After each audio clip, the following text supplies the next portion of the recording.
नमस्कार, स्वागत है आपका पी न्यूज पर। मैं आपके साथ रवि राजपूत। वही राष्ट्रीय जांच एजेंसी यानी कि एनआईए ने गृह मंत्रालय से उत्तर भारत की जेलों में बंद 10 से 12 कुख्यात गैंगस्टरों को अंडमान निकोबार जेल में ट्रांसफर करने की अपील की है।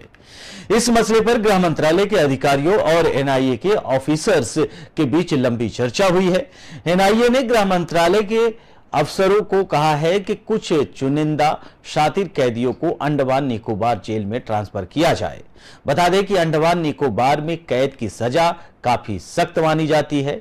इसे काला पानी भी कहा जाता है। जानकारी के मुताबिक एनआईए दिल्ली, पंजाब और हरियाणा की जेलों में बंद उन गैंगस्टरों को अंडमान की जेल में भेजना चाहती है जो यहां की जेलों में बंद रहकर अपना क्राइम सिंडिकेट चला रहे हैं। एनआईए का मकसद इन गैंगस्टरों के नेटवर्क को ध्वस्त करना है।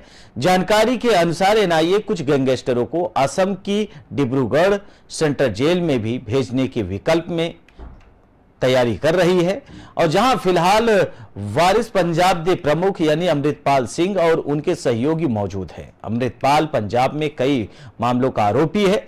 गृह मंत्रालय के अनुसार कहा गया है कि प्रारंभिक प्रस्ताव यानी गैंगस्टरों को दक्षिण भारत की जेलों में स्थानांतरित करने का भी यह प्रस्ताव है, लेकिन एक लंबी प्रक्रिया होगी क्योंकि इसके लिए राज्य सरकारों ने अनुमति लेनी होगी, जबकि अंडमान निकोबार केंद्र शासित प्रदेश है और ऐसे में यहां इन गैंगस्टर्स को शिफ्ट किए जाने के लिए केंद्र को किसी से अलग से इजाजत नहीं लेनी होगी। अंडमान की जेल को काला पानी भी कहा जाता है।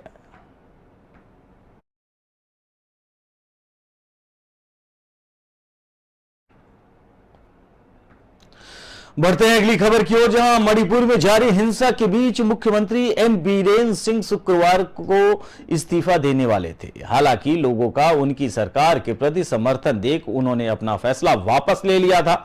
मुख्यमंत्री ने शनिवार यानी कि 1 जुलाई को बताया कि उन्होंने क्यों इस्तीफा देने का मन बनाया था और राज्य में हिंसा के पीछे इसका हाथ कैसे है। साथ ही उन्होंने कांग्रेस नेता राहुल गांधी के दौरे के वक्त को लेकर भी सवाल खड़े किए हैं। एन बीरेन सिंह ने मुख्यमंत्री पद से अपने इस्तीफे को लेकर कहा कि कल मैंने देखा कि मेरे लिए लोग आए, जनता का विश्वास अब भी मेरे साथ है। मैं लोगों का आभारी हूं, मणिपुर के लोगों के लिए मैं काम करता रहूंगा। उन्होंने कहा कि इन सब के बीच मैंने राज्य में कुछ स्थानों पर पीएम मोदी और अमित शाह के पुतले जलाए जाते देखे, बीजेपी कार्यालय पर हमले की कोशिशें देखी। मुझे संदेह था कि क्या हमने लोगों का विश्वास खो दिया है, जिस कारण से मैंने मुख्यमंत्री पद से इस्तीफा देने का फैसला किया। लेकिन फिर मुझे एहसास हुआ कि जनता का विश्वास अब भी मेरे साथ है। मैं जो सोच रहा था वैसा नहीं है। कांग्रेस नेता राहुल गांधी के मणिपुर दौरे पर सीएम ने कई सवाल उठाए हैं।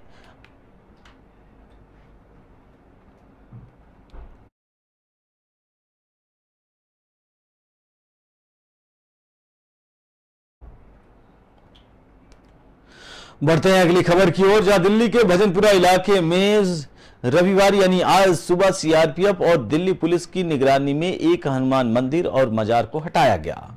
सड़क चौड़ी करने के लिए राजधानी के पीडब्ल्यूडी डिपार्टमेंट ने यह कार्रवाई की। मंदिर हटाने से पहले एडिशनल डीसीपी सुबोध गोस्वामी ने हनुमान जी की पूजा भी की। कार्रवाई का पहले विरोध हुआ था, जिसे देखते हुए सुरक्षा बलों का विशेष तौर पर तैनात किया गया था। इसके अलावा किसी भी अप्रिय स्थिति से बचने के लिए कार्रवाई के दौरान पूरे इलाके की ड्रोन से निगरानी की गई। पिछले हफ्ते पूर्वी दिल्ली के मंडावली में एमसीडी ने शनि मंदिर के बाहर अवैध रेलिंग को तोड़ा था। कार्रवाई को लेकर स्थानीय लोगों और सुरक्षा कर्मियों के बीच झड़प भी हुई थी। लोगों के विरोध को देखते हुए यहां सीआरपीएफ तैनात किया गया था। दिल्ली नॉर्थ ईस्ट के डीसीपी जॉय एन तिर्की ने बताया कि दिल्ली की धार्मिक मामलों की कमेटी ने भजनपुरा इलाके में एक हनुमान मंदिर और एक मजार को हटाने का फैसला लिया था, जिससे सहारनपुर हाईवे के रोड को चौड़ा किया जा सके। स्थानीय लोगों के सहयोग से दोनों धार्मिक स्थलों को शांतिपूर्ण ढंग से हटा दिया गया। उन्होंने कहा कि दोनों स्ट्रक्चर आपसी सहमति से हटाए गए।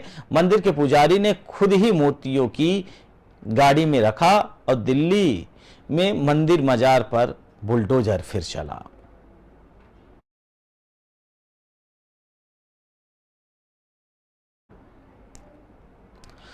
बढ़ते हैं अगली खबर की ओर, जहां 1 जुलाई से शुरू हुई अमरनाथ यात्रा के श्रद्धालुओं के साथ धोखाधड़ी करने वाले 3 लोगों को पुलिस ने गिरफ्तार किया है। पुलिस ने बताया कि तीनों आरोपी जम्मू कश्मीर में यात्रा की नकली रजिस्ट्रेशन स्लिप बनाने और बेचने का काम कर रहे थे। इनमें से मुख्य आरोपी दिल्ली का रहने वाला है, जो नकली परमिट बनाता था।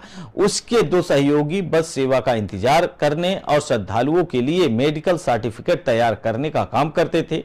इन लोगों ने बड़ी संख्या में अमरनाथ यात्रियों के साथ फ्रॉड किया था। पुलिस ने शुक्रवार को जम्मू संभाग और कठुआ जिले में यात्रियों के पास से 400 से ज्यादा नकली रजिस्ट्रेशन परमिट बरामद किए थे। इसके बाद पुलिस ने अज्ञात लोगों के खिलाफ केस दर्ज कर छानबीन शुरू कर दी। वहीं जम्मू के सीनियर सुपरिंटेंडेंट ऑफ पुलिस चंदन कोहली ने बताया कि हमारी जांच में सामने आया कि दिल्ली का एक शख्स इस रैकेट को चला रहा है। जम्मू कश्मीर पुलिस की एक टीम ने दिल्ली में रेड डाली और सहादरा के वेस्ट रोहतास नगर से हरेंद्र वर्मा नाम के आरोपी का गिरफ्तार किया। बाद में उसके 2 सहयोगी दलीप प्रजापति और विनोद कुमार को भी गिरफ्तार किया गया। वहीं एसएसपी चंदन कोहली ने बताया कि रेड के दौरान एक कंप्यूटर प्रिंटर जब्त किया गया। इन्हीं की मदद से नकली रजिस्ट्रेशन बनाकर प्रिंट किए जाते थे। एसएसपी ने अमरनाथ यात्रियों से अपील की है कि वे सिर्फ सरकारी दफ्तरों में जाकर रजिस्ट्रेशन कराएं और ऐसे अपराधियों का शिकार ना बने।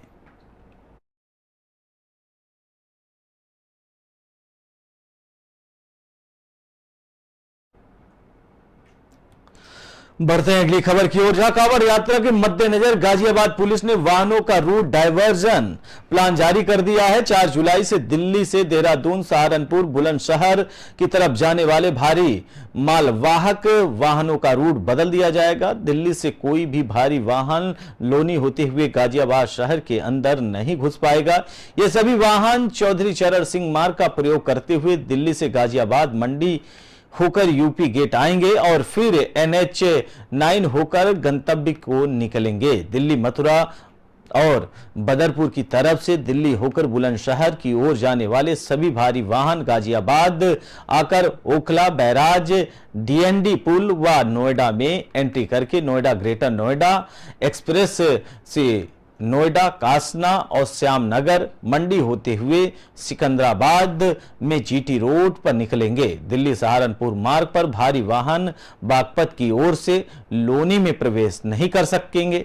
उपरोक्त वाहन ट्रोनिका सिटी, सोनिका विहार होते हुए दिल्ली की ओर आवागमन करेंगे। वहीं यूपी गेट की ओर से आने वाले समस्त प्रकार के भारी वाहन जिनका गंतव्य स्थान बुलंदशहर है, ये सभी वाहन डासना इंटरचेंज से ईस्टर्न पेरिफेरल होते हुए जाएंगे। दिल्ली से आने वाले समस्त प्रकार के भारी वाहन जिनको हरिद्वार, देहरादून जाना है, ये डासना इंटरसेक्शन से ईस्टर्न पेरिफेरल होते हुए राष्ट्रीय राजमार्ग संख्या 1 से सोनीपत और करनाल होते हुए सहारनपुर होकर हरिद्वार, देहरादून की ओर जा सकेंगे। वहीं दिल्ली से सहारनपुर जाने वाले सभी प्रकार के भारी वाहन वजीराबाद पुल, आउटर रिंग रोड होते हुए NH 1 से सोनीपत और करनाल होते हुए सहारनपुर की ओर जाएंगे। दिल्ली मेरठ एक्सप्रेसवे NH 9 से गौर ग्रीन और खोड़ा सेक्टर 62, CISF यानी कि छिजारसी, कनावली और पुस्ता से इंदिरापुरम क्षेत्र में नीचे की ओर से भारी वाहनों का आवागमन पूर्ण रूप से प्रतिबंधित रहेगा।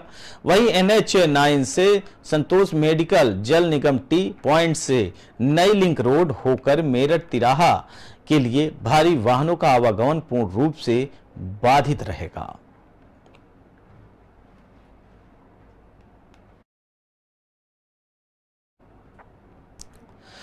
वही अब बात करते हैं मौसम की, जहां IMD यानी कि मौसम विभाग ने इस हफ्ते लगभग सभी राज्यों में बारिश का अलर्ट जारी किया है। मौसम विभाग के मुताबिक अगले 24 घंटे में बिहार समेत 12 राज्यों में भारी बारिश का अनुमान है। राज्यों की बात करें तो गुजरात में पिछले 30 घंटों में भारी बारिश के चलते 10 लोगों की मौत हो चुकी है। जूनागढ़, कच्छ, जामनगर और नवसारी बारिश से बुरी तरह से प्रभावित है। यहां SDRF और एयरफोर्स को रेस्क्यू ऑपरेशन के लिए लगाया गया है। हिमाचल में पिछले एक हफ्ते में 24 लोगों की मौत हुई है।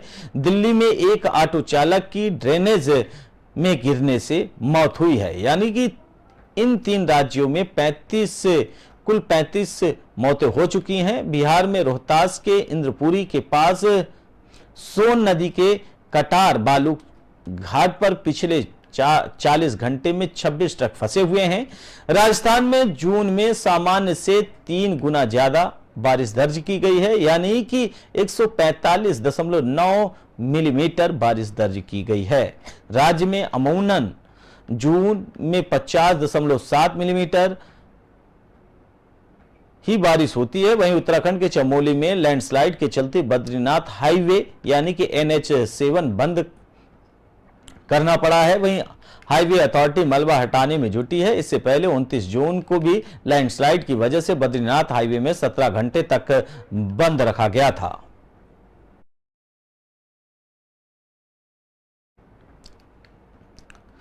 फिलहाल इस बुलेटिन में हमारे साथ इतना ही। बाकी देश दुनिया की तमाम बड़ी खबरों से जुड़ने के लिए देखते रहिए पी न्यूज। नमस्कार।